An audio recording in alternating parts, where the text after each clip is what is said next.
Bonjour, bienvenue au deuxième cours sur Excel. Dans cette présentation, on va voir les formules simples, en fait, des divisions, des multiplications, mais surtout, ce qui est le plus important, c'est l'adressage qui va être, dans le fond, il y a trois types d'adressage. Il y a l'adressage relatif, absolu ou mixte, dans le fond. Ça fait référence aux cellules. La première chose que je vais faire une formule simple. J'aimerais ça avoir un ratio du prix courant de la console sur le prix au lancement. Le mieux, ce serait que ce soit à côté ici. Ce que je vais faire, comme on a vu aux premières vidéos, je clique sur D et quand je vais faire insérer, mais ça va l'insérer en C et D. Je fais insertion et je vais rentrer ma formule. Toutes les formules commencent par égal. Si j'écris ma formule telle quelle, disons que je voudrais l'écrire ici, euh, prix courant, oups, ça ne fonctionne même pas. Disons 300 divisé par 400, ça fait juste du texte, ça ne fait pas le calcul. Ce qui est intéressant avec le tableur, c'est que ça fait le calcul, puis quand on modifie les données de base du calcul, mais le résultat est modifié aussi. J'y vais, je commence par égal. Je prends ma première valeur que je veux. Dans le fond, c'est un rapport du prix courant sur le prix au lancement que je veux. Donc, je clique ici et on voit que ça fait égal C4. Vous auriez pu l'écrire à la main, c'est juste que c'est plus facile d'y aller en cliquant. Et je vais faire diviser, qui est le signe, dans le fond, le, la barre oblique. Et divisé par quoi? Divisé par le prix au lancement. Une fois que je suis satisfait, je fais entrer. Et là, on voit qu'on est à 75%. C'est ici. Là, je pourrais faire la même chose pour chacune des trois autres consoles, mais le plus facile, c'est vraiment de prendre le petit coin ici. Vous voyez un petit carré. Je le prends, je clique et je glisse. Et ça fait le calcul automatiquement pour chacune d'elles. Ça ici, c'est parce que c'est un adressage qui est relatif. Si on regarde, égal C5 et B5, C6 et B6, et C7 et B7. Et pourtant, moi au début, j'avais écrit C4 et B4. C'est que par défaut, Excel, si on le force pas à être, dans le fond, à être absolu, ou à être fixe, à fixer la case, il prend en considération que vous voulez faire le même calcul, mais avec les données de la ligne d'en dessous. Même chose si je l'avais tassé de cette façon-là, mais ça aurait donné un résultat similaire, mais en changeant les cases dans ce sens-là. Ça ici. On voit l'affichage de mon tableau commence à changer un petit peu. Il va falloir que je le refasse. Comme la barre ici. En haut, on va dire ici ratio courant lancement. Je fais entrer. Comme je vous avais dit la dernière fois, quand la, la colonne est pas assez large, on a juste à aller ici au bout de D, double-cliquer et ratio courant lancement. Peut-être une chose qui serait plus intéressante, c'est vraiment pas de l'avoir comme ça ici, mais de l'avoir en pourcentage. Ce que je vais faire, c'est que je vais aller modifier ma formule. Je clique dans ma formule. Pour aller la modifier, vous pouvez double-cliquer dedans. Vous pouvez aller cliquer en haut aussi. Ça fait la même chose. Et je vais faire x100.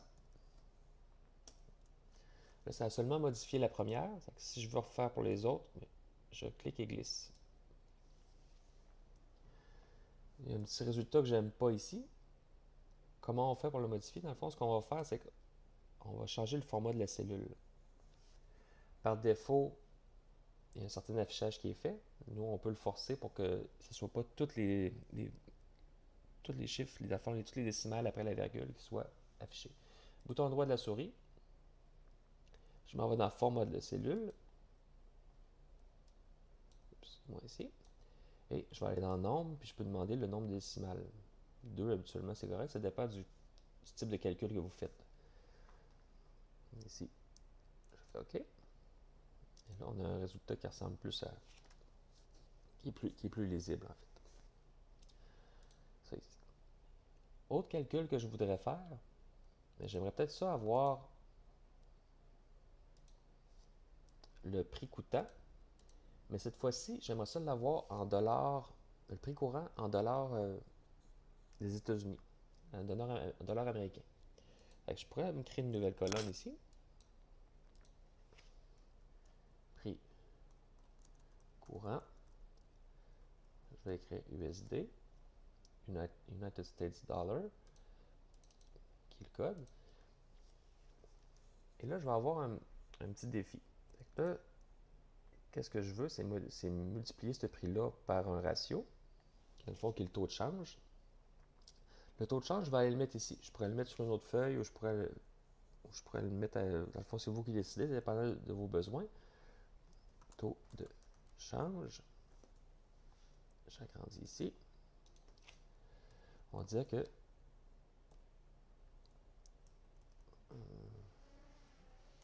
1,30.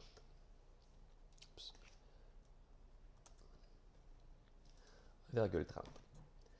Pour faire ça ici, ben, je vais multiplier mon prix. Oh, excusez-moi, c'est le contraire ici. En dollars US, le prix devrait être plus bas dans le fond. Avec taux de change. Ici, comment je fais? Mais je vais faire égal. Je commence ma formule. Égal le prix coûtant. Et je vais faire multiplier par mon taux de change, qui est K2. Bon, je vais juste aller cliquer dessus. Et ça fait 240. C'est pas vraiment le résultat qui m'intéresse. Ce qui m'intéresse, c'est ce qui va se passer ensuite ici. Je vais cliquer et je vais glisser. Oh! Là, on a un problème. Parce que si on regarde la première formule, c'est 4K2. Ici, c'est 5K3. Mais dans K3, il n'y a aucune information. Nous, ce qu'on voudrait, c'est qu'il reste toujours sur K2. C'est là qu'entre en scène, en fait, l'adressage qui est absolu. On va dire à Excel, c'est K2, puis c'est toujours K2 que je veux. Puis la façon de lui dire, c'est en utilisant un signe de dollar. Avec dollar pour la colonne et dollar pour la rangée. Je fais entrer. Et maintenant, on voit $K, $2. Et quand je vais le glisser, il y a seulement le C4 qui va changer. Il va changer pour C5, C6, C7, mais le K2 va toujours être le même. On va faire la tentative ici. On glisse. Hop, et ça fonctionne. Comme je vous disais, l'avantage du tableur, c'est que le taux de change. Je le mets à 90 et toutes mes données sont modifiées. Même chose, le prix courant du Wii et du PlayStation 4 tombe à 250. Toutes mes données changent aussi. Ce qui est très pratique. C'est sûr que c'est un cas, dans le fond, actuellement, que les consoles, qui n'est peut-être pas si intéressant que ça, mais pensez à un budget, pensez à tout ce qui est plus financier, c'est merveilleux. Pour ce qui est du troisième cas de figure, qu'il s'agit dans le fond de l'adressage mixte, c'est relativement simple. C'est un mélange des deux premiers, en fait. Un petit peu de relatif et un petit peu d'absolu. J'ai modifié mon tableau un petit peu pour qu'on puisse faire l'essai. Ce que j'ai fait, je vais agrandir ça ici. J'ai ajouté des taux de change différents. Ici, taux de change USD, United States Dollar, le yen japonais et le rupee indonésien. J'ai mis ces informations-là ici et j'ai rajouté les colonnes correspondantes dans mon tableau en haut. Là, ce que je vais essayer de faire, en fait, c'est si je fais ça ici, moi, ce que j'aimerais, c'est que quand je tasse ma formule vers la droite, que ça aille chercher les bons ratios ici.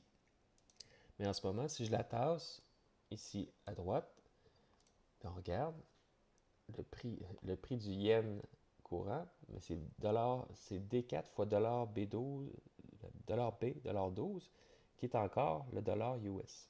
C'est pas correct. Ce que je veux, c'est que quand je tasse vers la droite, quand je tasse horizontalement, ça change, mais quand je tasse de haut en bas, ça ne change pas. Un exemple va valoir 1000 mots. Dans le fond, ce que je veux, c'est que le B change, mais que le 12 ne change pas. Ce que je veux, c'est qu'on se promène sur cette ligne-là ici. Je fais entrer. Ça n'a rien changé sur ma formule. Je clique sur le petit point ici. Je tasse de 1 ici, de 2. Et on va regarder si ça a bien fonctionné. Je clique sur la colonne prix courant japonais. Et on voit que c'est C12 maintenant. Ici, D12. Puis maintenant, pour vraiment avoir le tableau au complet, mais je peux prendre mes 3 colonnes, mes 3 valeurs, mes 3 formules et les descendre. Là, j'ai C7. On voit que le 12 est toujours le même. C'est ce que je veux en fait. Là. Je veux me promener sur cette ligne-là ici. C'est un autre exemple. Dernier exemple pour les formules avant le prochain vidéo qui va montrer les formules avancées. Ici, j'aimerais ça faire une formule du volume en fait, des consoles, des différentes consoles. Le petit problème que j'ai, c'est qu'en ce moment, mon tableau il se finit ici. C'est pas vraiment possible d'insérer à droite. Si vous utilisez Google Docs, en fait, vous allez voir que c'est possible d'insérer à droite et à gauche, mais dans Excel, c'est pas possible ici. En fait, ici. Non, il l'a pas. Bref, ce que je vais faire, c'est que je vais enlever mes couleurs. Je vais enlever mon arrière, pas mon arrière-plan, ma bordure. Aucune bordure. Ce qui va me permettre de rajouter ma colonne ici. Ça va s'appeler volume. Et je vais rajouter mon calcul aussi. En fait, il faut que je rajoute le tri. Même chose. Trier, filtrer. Je reclique dessus. Je reclique une deuxième fois. Dans le fond, je l'ai enlevé et je l'ai remis. C'est ici. Mon bandeau en haut, il faut que je refasse une fusion ici. Fusionner, centré. Fusionner, centré. Et je vais faire mon calcul. Je commence par égal, comme on a vu. La hauteur fois la profondeur fois la largeur. Et je fais Entrée. Et maintenant, je peux glisser ma formule vers en bas. Et ça a fonctionné ici.